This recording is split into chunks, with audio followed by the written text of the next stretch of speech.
네, 퇴직연금은 노후 보장의 안전판이라고도 합니다. 그래서 안전성과 수익률이 상품 선택의 중요한 기준이 되는데요. 올해 들어 금리가 가파르게 오르고 시중 유동성이 크게 줄면서 퇴직연금을 확보하려는 유치전도 뜨거워지고 있습니다. 한 금융사는 8%가 넘는 원리금 보장 상품도 내놨습니다. 김기송 기자. 네, 김기송입니다. 우선 퇴직연금 상품 금리 어느 정도 됩니까? 네, 키움증권이 내놓은 퇴직연금 ELB 2년 만기 수익률은 12월 적용 기준 8.25%로 8%를 넘어섰습니다.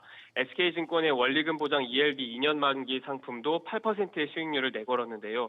종전 11월 기준 최고금리는 BNK투자증권의 원리금 보장 ELB로 2년 만기 약정금리가 7.15%였습니다.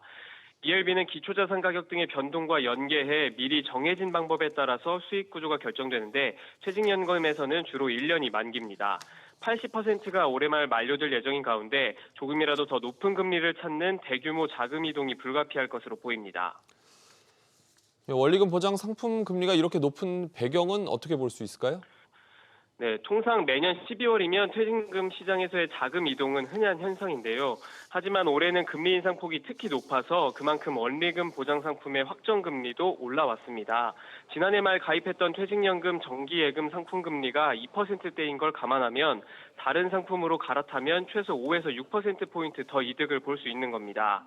특히 금리 급등에 자금 조달이 어려워지면서 금융사들은 자금이 빠져나가는 걸 막기 위해 혹은 빠져나온 자금을 흡수하기 위해서 고금리 상품을 잇따라 내놓고 있는 겁니다.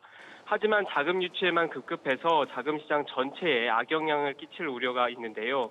이에 금융당국은 퇴직연금 비사업자도 매월 원리금 보장 상품의 이유를 공시하라는 행정지도 조치를 내렸습니다. 컨닝 공시, 그러니까 다른 상품을 보고 금리를 결정함으로써 대규모 자금 이동이 생기는 것을 막기 위한 것으로 풀이됩니다. SBS 비즈 김기송입니다.